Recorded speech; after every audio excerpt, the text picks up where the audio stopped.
प्रिय विद्यार्थियों, अभिव्यक्ति लेखन के अंतर्गत हमने संवाद लेखन किया था।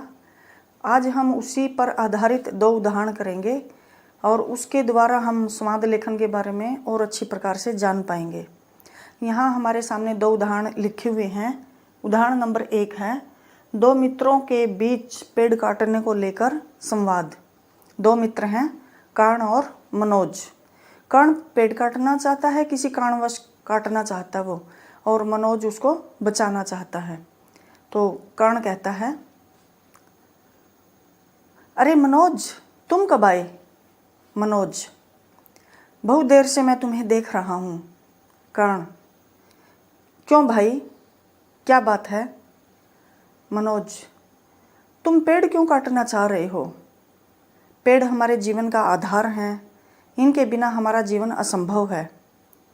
कर्ण, हाँ वो तो मैं जानता हूँ, लेकिन इस पेड़ की शाखाएं बहुत दूर दूर तक फैली हुई हैं और इससे मेरे कमरे में अंधियारा रहने लगा है, और इसके साथ साथ ये बिजली की तारों को भी छूने लगी हैं। मनोज, तो इसमें पूरा पेड़ काटने की क्या आवश्यकता है? जो शाखाएं बढ़ी हुई हैं तुम उनकी छंटाई कर सकते हो, इससे तुम्हारी समस्या का समाधान भी हो जाएगा और पेड़ भी बच जाएगा। कर्ण, अरे वाह, ये तो तुमने बहुत अच्छी बात कही, मैं ऐसा ही करूँगा।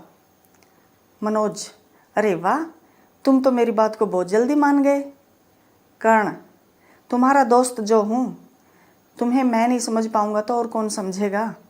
तो बेटा ये ऐसे 2 दोस्तों के बीच परस्पर बातचीत हुई थी यहाँ पर, और कैसे क्रमानुसार वो आगे बढ़ी।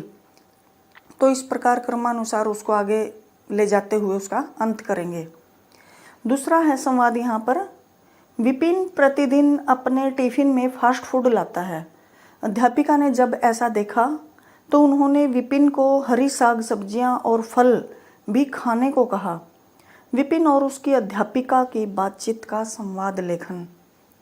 अध्यापिका, अरे विपिन, तुम भी इधर आ जाओ अपना टिफिन लेकर। विपिन, जी अध्यापिका जी, अभी आता हूँ। अध्यापिका, अरे विपिन, तुम्हारे टिफिन में तो फास्ट फूड है। विपिन, जी अध्यापिका जी, मुझे फास्ट फूड खाना बहुत अच्छा लगता है। अध्यापिका, लेकिन बेटे ये सेहत के लिए अच्छा नहीं होता। विपिन, पर खाने में बड़ा स्वादिष्ट होता है। अध्यापिका, हमें अपनी सेहत का ध्यान रखते हुए सब्जियों और फलों को अपने आहार में शामिल करना चाहिए। विपिन, ये जो हरी सब्जियां हैं, फल हैं, ये सेहत के लिए किस प्रकार स्वास्थ्यवर्धक होती हैं? कैसे, मतलब हमारे स्वास्थ्य को ये ठीक रखता है, इससे ठीक रहता है? अध्यापिका, हरे पत्तेदार सब्जियां हैं, उनसे विटामिन, खनिज, जल और फलों से हमें कार्बोहाइड्रेट और अन्य स्वास्थ्यवर्धक तत्व मिलते हैं, तो इनको अपने भोजन में अवश्य शामिल करना चाहिए। विपिन, लेकिन अध्यापिका जी ये खाने में अच्छे नहीं होते। अध्यापिका, बेटे हमें खाने का स्वाद नहीं बल्कि उसके गुण देखने चाहिए, स्वाद पर नहीं जाना चाहिए, अपनी सेहत के बारे में सोचना चाहिए। तो हमें अपने भोजन में सब्जियों और फलों को अवश्य ही स्थान देना चाहिए। विपिन, जी अध्यापिका जी, मैं आगे से ऐसा ही करूँगा। तो इस प्रकार अध्यापिका और विपिन का संवाद किस प्रकार आगे, मतलब आगे की ओर बढ़ा और आखिर में कैसे सफलता को प्राप्त हुआ। यानी कि जो विपिन के अंदर बुराई थी, हमेशा फास्ट फूड खाने की, वो उसको एक सीख मिली। तो इस प्रकार इसका अंत किया जाएगा। तो इस प्रकार संवाद लेखन में आप लोगों को किसी प्रकार की दिक्कत नहीं आएगी। इस प्रकार क्रमानुसार उसको आगे बढ़ाएंगे। धन्यवाद।